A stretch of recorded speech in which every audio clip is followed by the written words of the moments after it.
Welcome back to another episode of What Are You Made Of with your boy, the unstoppable Mike C-Roc. I am in the house today with Trevor Blake. And guys, wait till you hear his story. He is a serial entrepreneur, a New York Times bestselling author who over the last 10 years has gone from starting his first business with just a few $100s to creating and successfully selling and exiting 3 separate companies for over $300 million, all while never hiring a single employee, and does this all working only 5 hours a day. Okay. So when I hear that, I'm like, wow. Now, when you hear that, Trevor, first of all, welcome to the show, by the way. Thank you. Thank you, when Mike. you hear that, and when you hear somebody read that, do you really feel like you've accomplished that? And also, do you really feel like that's a big deal? No, I think I'm guilty of not thinking big enough. I think I could, with the same amount of energy, I could have tripled or quadrupled that. And, right now I'm on my 7th company. So, 7 for 7. So I'm running 3 companies pretty much at the same time. I'm negotiating the sale of my 4th company. So that'll be gone soon. So no, I think I've learned that, when I started, I should have had much bigger goals, much bigger intentions. Wow. Okay. So let's start the show with the question we always started with, so we don't get too far off track.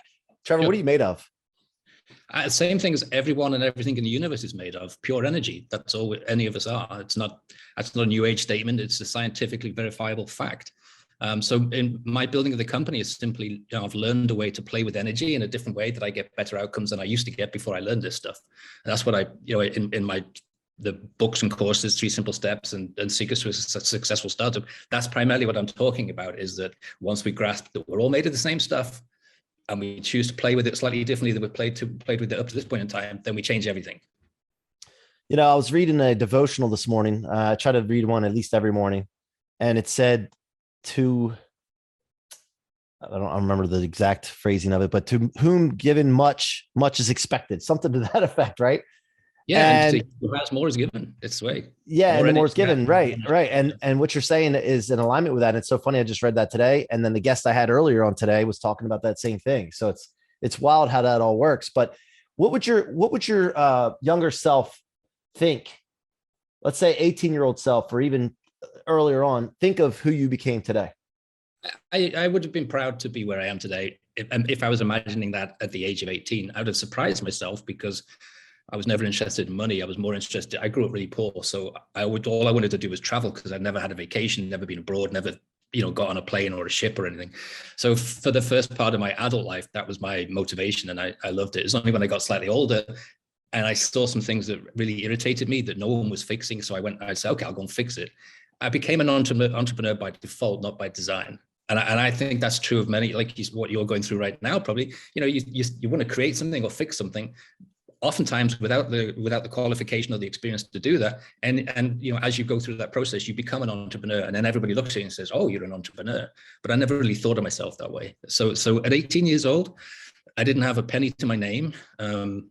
I was offered an apprentice manager's job in a chicken packing factory at 18 years old.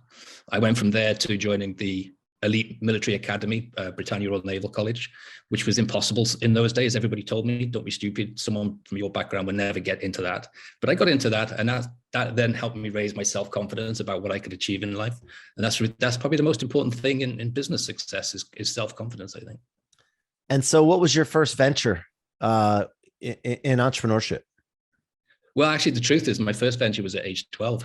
Because I didn't get an allowance because my dad was unemployable. My mom was dying of cancer, and we lived on welfare. So there wasn't, most of the cash that we had in the household went to their cigarettes. They were chain smokers, and that's not. I'm not denigrating them. I learned so much.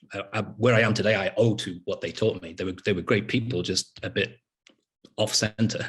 Probably the best way of saying it. And so. I had to get a school bus from where we lived in this derelict farmhouse to the school. And we were first to be picked up, last to be dropped off at nighttime. So it was like an hour and 20-minute journey. And along the way, they stopped in town opposite a candy store. And no one had the courage to get off the bus to get the candy while the adult passengers were coming out. It was like a shopping bus while the adult passengers were getting on board. So I went round and I took a list of orders and some money, and I went off into the shop. And I managed to, eventually they got to know me so well that my orders were already waiting for me. But at first it was kind of panic. I kept one eye on the bus, and I was making orders from these jars and the rest of it. And I got back on the bus, and then I distributed it, and my commission was in candy. So I got a percentage of everybody's candy. And that was my first ever business. And I realized, people will pay for convenience, and people will pay for you taking risk on their behalf. And I sort of grew from there. I then started putting together events for senior citizens in the villages around where we lived, like card events, whisk drives and stuff like that. And I was able to take a commission on all of those things. So I learned pretty early that, the keys to startup success, if you like, is really about customer satisfaction. I had really satisfied customers on that bus because they'd not had to take the risk of the bus going off without them. And I had very satisfied seniors in all of the church card drives that I did, because they didn't have a community. They didn't have a way of getting together. And so, it felt really good. It felt really good to feel like a hero that made an impact, and I also got paid for it. So. Yeah, I can relate to that. I lived on a golf course at about 8 years old, and I used to go into the ponds and take the golf balls out of the pond. And the owner, this is the risk that I took on for my customers. The owner would chase me on his golf cart. I'll try to get me off the course. And then I would come back and then I would sell the golf balls to the golfers. So I can relate to that. And it did feel good, because they're like, oh man. And I think a lot of times they might've just bought the shitty balls from us because they felt bad and they wanted to give us 50 cents, but nonetheless, we were making money. So, then going on from there, like, what was your first actual like grown up business? Yeah, the first one is called, it still exists. I sold it to Cooper Capital. So I started it in 2003, and it was born out of a stand-up argument that I had with my CEO, because we had a solution to a rare pediatric disease. It's sitting on the shelf, and I presented 3 different times. I presented business plans to get that off the shelf and get it to where it would do some good. And I was, discounted partly because of male egos going on in the boardroom. They didn't want to see me succeed, because then someone would say, why didn't you do that? And partly because they couldn't justify it to the shareholders, because it needed money to get it from the one place to the other place. So having an argument with your CEO is not very smart. So it wasn't long before I was unemployed. And then went back. He's still a friend of mine. So I went back and I negotiated with him to get the rights to that product. And I said, I'll do it myself. Of course, he said, you're not capable. You're too low down in the hierarchy. You don't know what it's like to be a CEO. You've got no financial background. I was a sales and marketing guy. And he gave me just that conversation on leaving. He gave me the motivation to prove him wrong. And so that's how I got started. So I had to, because it was so small, I had to come up with a completely different way of doing stuff. So I had to fix this problem. So I built instead of doing the hierarchical structure with a head of this and a head of that, I did a hub model. And I contracted with vendors and consultants on an as needed basis. And I had to do that because I didn't have the money to do it any other way. But then I found, like 2 years down the line, that was really profitable, 76% net profit doing it that way. And so that became my plug and play model for everything else I've done since. That's when you, in the introduction, you say never hired an employee. It was, necessity being the mother of invention. But I wouldn't do it any other way, because it frees you up. Wow. A lot of people think that costs more and you can't scale doing that. But you found otherwise. That's a good point, Mike. I think you get to a certain point where it's no longer cost effective. But in the startup phase, what I see most entrepreneurs doing, and if I'm being judgmental, I'd say the mistake that most entrepreneurs make is they lack confidence in other functions in the business. They're good at either finance or they're software engineering or something like that. And so they hire ahead of this and ahead of that, and the companies can get into trouble really quickly, because that cash is that's the lifeblood of the business. If you don't have to tap into all of that cash on day one, and you can do it in a slightly different way for as long as you feel that's the right way to do it, then it's a much smarter way of starting up. That's what Secrets to a Successful Startup is all about. It's about starting smartly. And that's why I exit when I exit, because it gets to the point where the company is really too big to be run in a hub model. And exiting, with good numbers is a really easy thing to do. So I exited that first company about 5.5 years later for 105.5 million. And while you were operating that business, what were you making roughly per year? When I sold it, it was doing 12 million a year. So it's it's easy to put a valuation on that, and you get 7 times revenue or 7 times profit, 5 times revenue sort of thing. And so, we do about 15 million a year. First year we did I did about 200,000. It's a slow start. It was a slow burner. And then how many years in did it hit to where it was making millions? A year, probably just beginning of year 3. And I was making so much cash that I had to distribute. It was the banking crisis, the credit crunch. Yeah. Around about 2007, 2008, and people were afraid of putting money in banks. So I started distributing to myself 500,000 a quarter, just and then put the money in different accounts to, just in case, because everyone was talking about the sky is falling for the cash, and of course it was I not. remember. Yeah. I was in the mortgage business, by the way, when that was going on. That's a great place to be. I was 2 years into the business. So I remember I survived. But so then the question though, what was it like when you first started making money? What was the feeling? Since you probably you said you didn't grow up with money, you didn't probably have financial literacy. So did you know what to do with the money? Did you get guidance right away, or did you have a problem? Then I did, because I had to work on my mentality of lack from an early age. So I didn't even think of writing. It sounds like I'm promoting books. All my proceeds from books and courses goes to cancer research and development. I don't get anything. I do this because it's fun, and I see so many people do it wrongly. So I'm passionate about it. So I had to work on mentality control, which is the first part of my first book, 3 Simple Steps, which I published after I sold my first company, because then I thought I had the credibility to talk. Before, most people write a book and it catches on and they've never achieved anything in their lives, but you know, it says New York Times bestseller, so people think, oh, he must know what he's doing. Right. And that's not true. So in many cases, it's not true. So I worked on my mentality. So I changed my kind of mentality of lack, where when the credit card bill came in, my stomach turned over and I thought, God, what a mess I've got myself into. Because I'm a physicist by education through the Royal Navy and radiation physics. And so I understand energy, and I know that thoughts are energy, like little packets. So if I send those thoughts of debt out into the universe, what I get is more experience of debt. So I learned to change how I react to my thoughts. It's not positive thinking, because thoughts happen in 500 milliseconds. You haven't got time to stop and get in front of them. But you can hear yourself sometimes and you think, that's not good to think that way. And then you react to it in a different way. So I imagined financial independence, 2 decades before I finally understood, before finally my life reflected what financial independence looked like.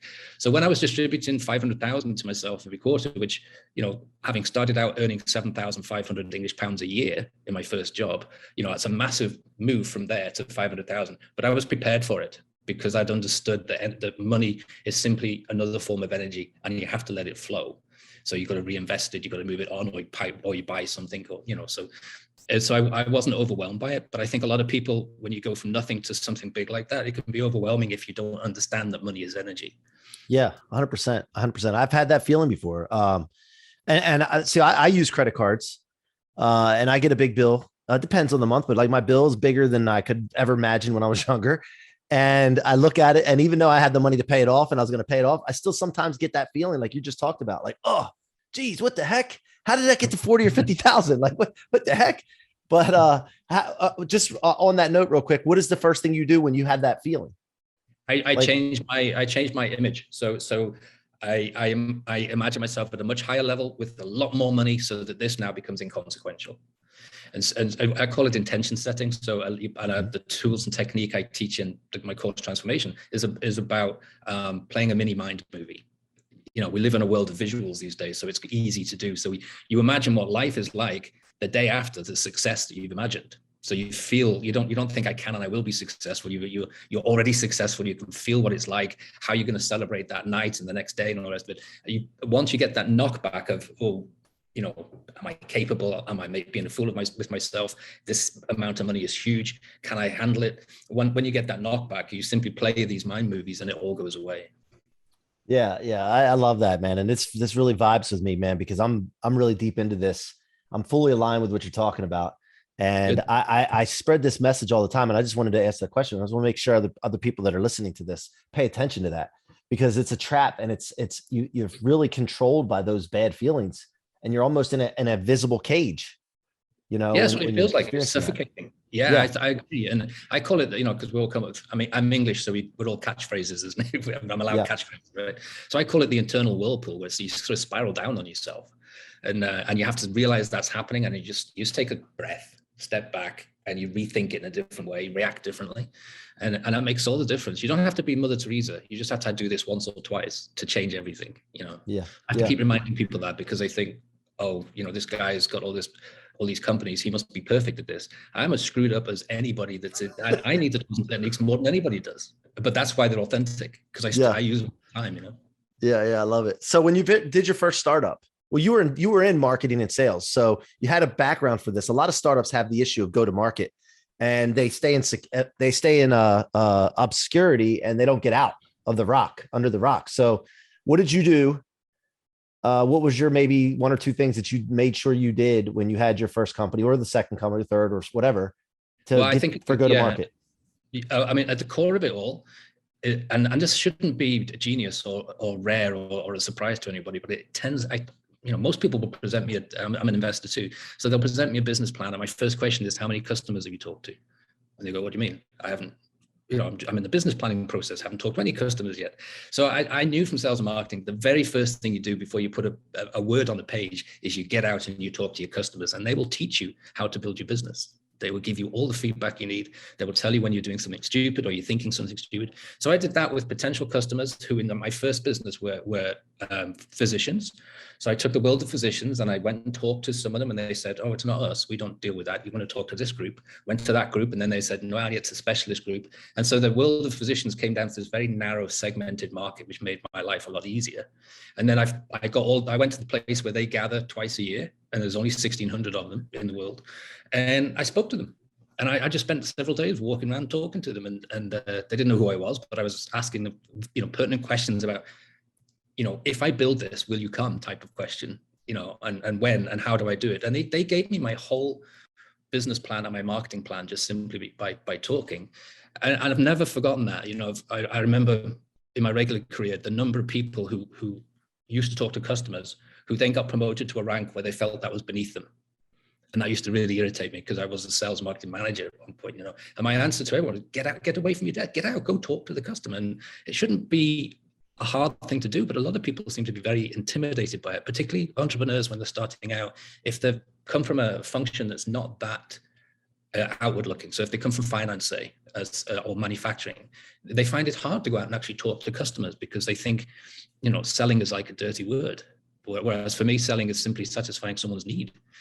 Yeah. Well, and you weren't selling at first, you're just doing research. So what are people scared of with the research? So I spent a year. Are you familiar with Clubhouse, the app Clubhouse? No. Okay. There's a Clubhouse app. It's called, or it's an audio app where people can go and have rooms of people, but there's no picture or video. It's all just audio. And I spent a year and a half, about a year and a half, year and 3 months on this app. And you have titles of rooms. So it is basically target marketing, titles of rooms, subjects of rooms, and you know who's going to be hanging out in that room. So it's so easy. It's like shooting fish in a barrel to find the people you need to talk to. And I spent a year. That would have made my life so much easier. Yeah. So, in 2003, I don't think we knew what an app was. Yeah, you did it physically. Yeah, you did it manually. I had to go to a place where they gather. That would be, how can you not do that? So I spent a lot of time. My wife busted my chops. My people around me, you're in Clubhouse again. You're in Clubhouse again. I'm like, yeah, they don't have any idea what I'm trying to do. So I go in there and I'm messaging and contacting people in the back channels. Like you can do that while they're on stage or while you can actually message them. And so I'm just constantly doing this. Then after we got going with our development of our product, which I'll explain to you in a second, in 2 weeks, I did 215-minute Zoom calls with people on Zoom, talking to them and find the same exact thing, because Jeff Hoffman, the founder of Priceline, I heard him speak about a year ago or 6 months or so ago. I heard him speak about this too, and how he went into the market and started talking to people. And it's so easy, actually. It's not, like you said, it's not rocket science, No, I think what you're saying though is really important, because you say, the 215-minute chats, it's really important to keep it tight like that. That's one thing I've learned over the years too. I tend to do it with my Zoom meetings, keep it to 20 minutes, no more, no less. Because after that period of time, I think the information you get becomes diminishing, and you start to build a friendship when what you really want is information. 100%, man. I have it on my Calendly link, man. 15 minutes. My assistant's like, there's going to be enough time. I'm like, yeah, just make sure there's a buffer if I go 5 minutes over, but 15 minutes, and it sets the intention for the other person on the call. Like, hey, we got a jam here. Because I want to get as much in as possible in this period of time. So I appreciate that feedback on that. So what did you do though to really go to market? Because you didn't do Facebook ads and things back in the day, so it wasn't social media. But my targeting was, it's the same principle. The more things change, the more they stay the same. So it's the same principle of be sure you've got the right audience. And so the targeting was so important. So I was very confident that if I find ways to talk to these people, that I'll be able to get this product in their hands. And the way I was able to, typically in that business, people have armies of salespeople. I didn't want to hire any salespeople. I wanted to do it smarter. And so I did it through education. I found that these specialists really had quite big egos, and they love to be put on a pedestal as here's the expert. So I kind of, it's kind of arrogant for me as the sales and marketing guy to say I educated these pediatric endocrinologists, this really small group of people, but I told them all about this disease that they probably would never see in their lifetime because it's such a rare disease, and how to look out for it. But I said, I don't want you to do it for me. I said, I'd like you to teach the pediatricians to look for it. So I gave them a slide set and all the information and paid for them to be on a pedestal somewhere, and they loved it. And they became my virtual sales force without realizing they were actually, building my company for me. But everyone was happy because they felt like heroes for finding a solution to the problem. The pediatricians loved the solution because they don't like it when people bring their baby in and they can't help the baby. They feel like failures. Yep. So now they had a situation of, well, hey, try this. And I gave them all free products to try, suck and see type of thing. So try this. If the symptoms go away, you're pretty sure that you've got the diagnosis. Go and confirm the diagnosis, and then we'll ship the product directly to the patient. When I speak about it now, it sounds like genius, but all of that really came out of the brains of the pediatric endocrinologists. They told me this is the way to do it. And so do you remember the times when you were first starting out and the times where you didn't feel like you were making progress? And you were like, yeah, is this the right thing? Is this the right thing? Do I keep pushing? Do I need to adjust? Like, what do I need to do? Wake up in the morning, like, what is the thing I need to do today that's going to be the most beneficial? Like, do you remember all that? And you're probably still going through it with the company. It's the same. It doesn't change. You're right, Mike. It doesn't change. It's the same every time. And there's the self-doubts and the questioning, am I crazy because I'm not qualified? And, have I got enough money? Am I fooling myself? Have I just been lucky 7 times? Right. I mean, all those thoughts go through your head. That's when the importance of all that mentality control comes into place, because they're natural thoughts. And if you have the tools and techniques to react to those in different ways, then you get through it. It's not wrong to have those thoughts. I don't fight them, and I don't feel a failure for having those thoughts, but I do know how to react to them. I've learned that, and that's what I passed on. So you don't have to learn it yourself. You can just use the same techniques that I've learned over the years. And then what about the 5 hours? Because you talk about 5-hour days. And did you ever think to yourself, now I get it, because you could say, you know what, that 5 hours, I can do a lot more because I'm so refreshed and I can get all the other stuff done in my life and there's no distractions because of that. But do you ever think to yourself, if I did 6, 7, or 8, or even 9, that I would even accomplish more? Or was that was the threshold for you that you found that works the best?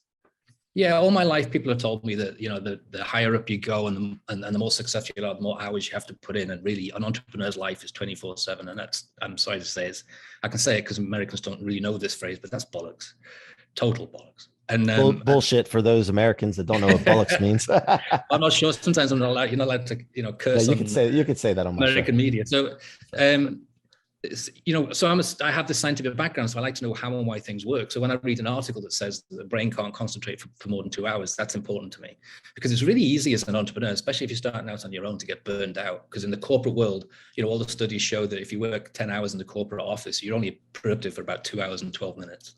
The rest is you're on the internet and you're around the coffee pot and you're in ridiculous meetings that people feel they have to call to prove their, to justify their existence. All that goes away as an entrepreneur. So you've got all this time. And when I first started, I was sat at my computer waiting for an email and waiting for the phone to ring. And I started to question myself because it wasn't happening, that maybe I'm not doing it right. Maybe I shouldn't have unemployed myself. And then so I started reading about, structuring your day and all that kind of thing. So it scientifically shown that the brain can't concentrate for more than 2 hours, but also equally important, we're at our most creative when our brains are tired, not when we're fresh. And so what I ended up doing is structuring the day. So the 5-hour workday isn't like a fun new agey thing. It's a real thing. So I work from 9 to 11, and then with the same dedication as the work period, I get out and go for a walk for 2 hours. And in that 2 hours, the magic comes in. This incredible magic that says that for some reason. Wait a minute, but you literally go for a 2-hour walk where you're walking for 2 hours. So 9 to 11 work, and then 11 to 1, something different. So I meditate. Sometimes I go for a walk. I will even take a nap, because it's scientifically proven that increases performance 34%. All NASA pilots are required to take naps in the afternoon. So I use these techniques in my day, and then I'll come back, when I'm ready, another 2 hours, really spot on, off my to-do list, you just slam through this stuff. Whereas if you just sit there for the whole 5 or 6 hours, you just don't seem to be doing anything. No distractions. So I have separate devices for home and separate device or personal life and separate devices for work, because it's so hard. You'd have to be a superhuman if, when you hear a ding like I just heard now, not to say, I wonder who that is, and then it's a family member and you've lost 35 minutes. It takes you that long to get back on track. So all of these things are built into the structure of a 5-hour workday. But I have to confess to all of your viewers and listeners, I probably don't work more than 2 hours a day.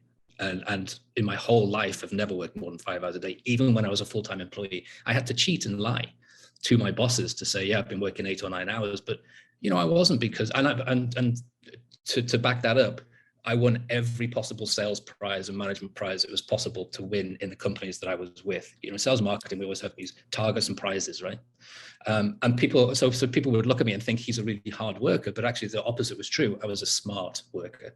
And so I would go and see 3 or 4 customers, between 9 and 11. And then I would go, and this is in Britain, and then I'd go and sit in a cathedral. I'm not religious actually, but I love the peace and quiet in these beautiful, amazing, buildings that have been there for 800 years. I would just sit in there for an hour and sort of regenerate, really. And so I've always had that in my work style. But once I became an entrepreneur, I realized very quickly that I've forgotten all that. And so I got back to that work style. And it's really refreshing, because you're constantly high energy, you're very productive, and it doesn't interfere with your personal life. So my family still recognize me and still love me because I'm still available to them. I do know entrepreneurs who work 60 nowadays, but they're on their 3rd marriage. And what's that about? Yeah, I agree. And I'm the same way. Like I like to attack things in short periods of time. I just had a mastermind in Miami last weekend. And most events that I go to run from like 8:30 to 5 o'clock. I did mine from 9 to 1, 9 a.m., 1 o'clock. We networked for an hour when everybody first got there. We had the event from there on, and we went till 1 o'clock, and that was it. And man, let me tell you something. It was the best experience. I ran the thing, so I'm a little bit bragging a little bit, but it was the best experience for me to be done at 1 o'clock and have the rest of the day still. And I felt the other people could experience the city and the art and all that. Yeah. So, man, I'm so in alignment with this. I'm wondering, I have a mortgage company as well that I run. I spend an hour a day in that, and I have a leadership team that runs the day to day. But I'm wondering if I talk to my employees and say, listen, I don't want you working 8 hours. I want you working 5, and I want you to jam as much as you can in that 5 hours.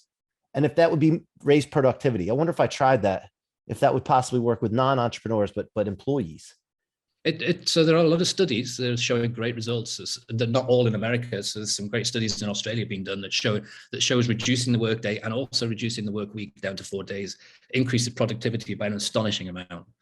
I can't remember the authors offhand, but I collect all this stuff and put it in my podcast and all the rest of it. So there's plenty of science to back that up. But probably the biggest payoff would be that your employees would love you for that. They'd absolutely. Yeah, I'm gonna bring that up to my leadership team and see how that would work in the mortgage industry and see what we could do about that. Because I love that. I don't want people working like the most of their lives. I want them to be successful and achieve and have the life of their dreams. But man, I want them to have a life that they want, man. That's the most important thing.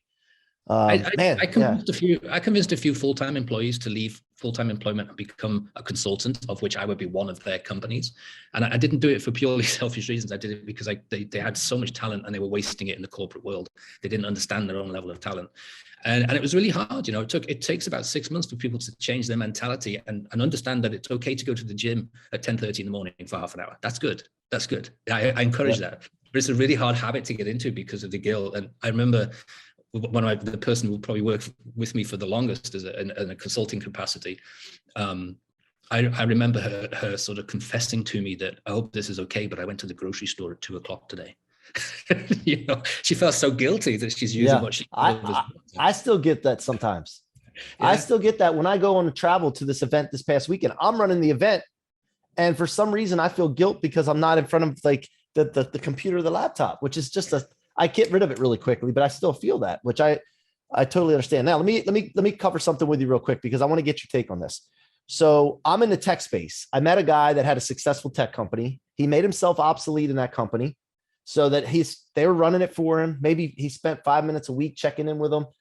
And of course, that's every entrepreneur's dream.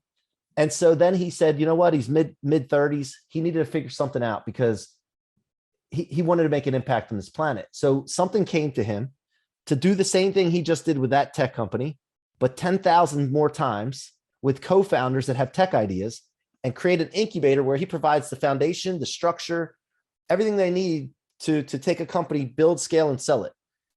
And 10,000 in 10 years he gave himself. I met this guy. I thought he was crazy, but he's also onto something.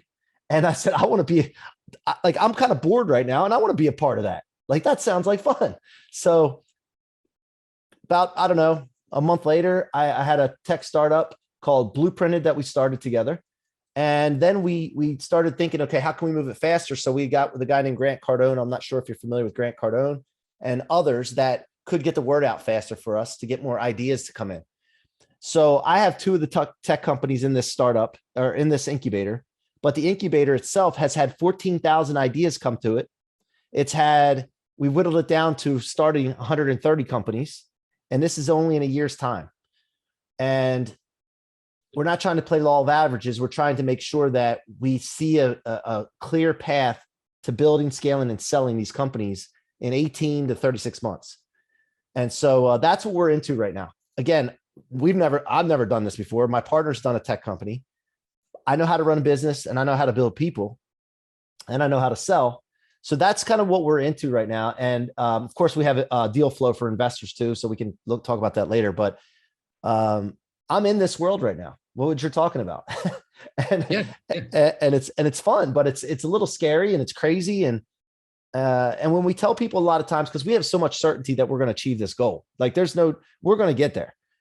But people look at you like you're nuts. And I don't know. What are your thoughts on that? Well, if I had $1 for every time somebody said I was crazy, then I wouldn't have needed to do any businesses. I'd be the richest man on the planet. I mean, that goes with the territory of being an entrepreneur. You're an entrepreneur because you see something that no one else sees. Yeah, so they don't have the vision. Of course they're going to call you crazy, call you nuts. So that is actually a compliment. You should be, celebrating the fact that people think that. Yeah, like this. I love the concept of. So I would take. So I've worked in an incubation mentality many times because especially in my first company, we were developing.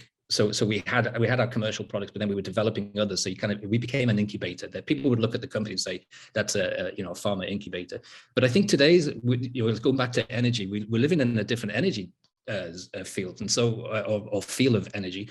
And it's good to talk about it because I think everyone feels it, but doesn't know how to verbalize it. We're moving away from what we used to call masculine energy, which is like linear and slow, methodical, clipboard mentality, call a meeting if you have a problem type of mentality. The world's moving too fast. Technological change is too quick for you to be able to do that now. So we live in aspiring energy where you have to adapt really quickly. And so, what I would, if I was building what we used to call an incubator, I'd actually call it an accelerator. And so what you want to do is make things free and available, including the experience of the people who've been there before, but also the technical. So you build a lab that people can use for free to get to a certain point, and then you shoot them to the moon, because we live in this spiraling energy, which really means get big fast. So you don't have 20 years to build a company anymore, because the average age of even the biggest public companies has gone down from 75 years, household names, to less than 20 years now. So you're seeing opportunities like my favorite recent one would be mirror.com, the big mirror workout. The founder came up with it on, I think, Christmas Eve after a bottle of wine, and 18 months later she sells it for 500 million. That's the opportunity that exists today. And that's my main motivation for doing what I'm doing by being a guest on podcasts, is because a lot of people don't see this opportunity to get big fast. And they still think in the same way of, let's build a hierarchy, let's hire heads of this and heads of that. And let's all get together for a meeting and talk about what our goals are for the week. Don't have time for that anymore. It's, in my opinion, I'm very strongly opinionated about these things. We have to move really quickly. So it's actually an advantage to be on your own. It's actually an advantage to have strong intuition. And so I was blessed to be surrounded by a very, very strong female spirits who had amazing intuition my whole life, my mother and my wife. And not coincidentally, my mother introduced me to my wife, who was her nurse. And so I've seen the power of that intuition and how the ability to just know something, cuts out all the BS that we have to deal with. And I've been working on that my whole life to improve my intuition so that I can make an intuitive decision in the business, even when everybody else says, well, we think it should be blue. And I say, no, it's going to be green. to that confidence level of your intuition. So if that's of interest to anybody, just, trevorgblake.com is the place to go, because I give so much free stuff, much to the annoyance of my digital marketing team, so much free articles, free courses about this particular thing. Because, I was checking it out. Yeah, I don't know if this opportunity is going to be around for 100 years. This chance to reinvent yourself and achieve rapid financial independence. I mean, it's here right now. And you have to understand that you've got to work in a different way and think in a different way. And you also have to understand your relationship with money. So financial independence is not like getting to the top of Mount Everest. It's understanding energy and flow and getting more flow through your life. So learning of that helps. But all of that can be part of an incubator model, right? It's not just about helping people physically make a product. It's about helping them transform themselves so that they get the confidence to shoot to the moon. Yeah, I have a company called People Building, right? That's the logo for it, People Building logo. And that's what we do. And any company, it doesn't matter what the product or service is, we're building people. And so that we can move faster and efficient. Final question I want to wrap up with: what are your thoughts on human ingenuity to develop revenue prior to a tech product even being ready to go? So that's what we're aiming and focusing on, is how can we generate revenue with human ingenuity for each different, we're doing different products, right? Different tech. So if we could I generated 100,000 in the first 2 weeks. I started this idea that I had while the product was being developed. So did you experience that with what you guys did? And what are your thoughts on that? No, I think it's a really relevant business model, because I'm having fun with cryptocurrencies, right? And so I'm looking for companies that are in the artificial intelligence space, because the pharma business is so antiquated, they don't even understand what that is yet. And right. I see a real opportunity to speed up clinical development with artificial intelligence. So one company I was interested in, the way that they got going was they produced their token, and I was able to get in at an incredible discount before the company is even formed and before they have a single product. And I was like, as an investor, I'm willing to take that risk, because I got in at 6 cents. I think today it's at 30 cents, but at one time it was 1,000th of a cent. So I was prepared to lose my very small investment. I was prepared to lose it.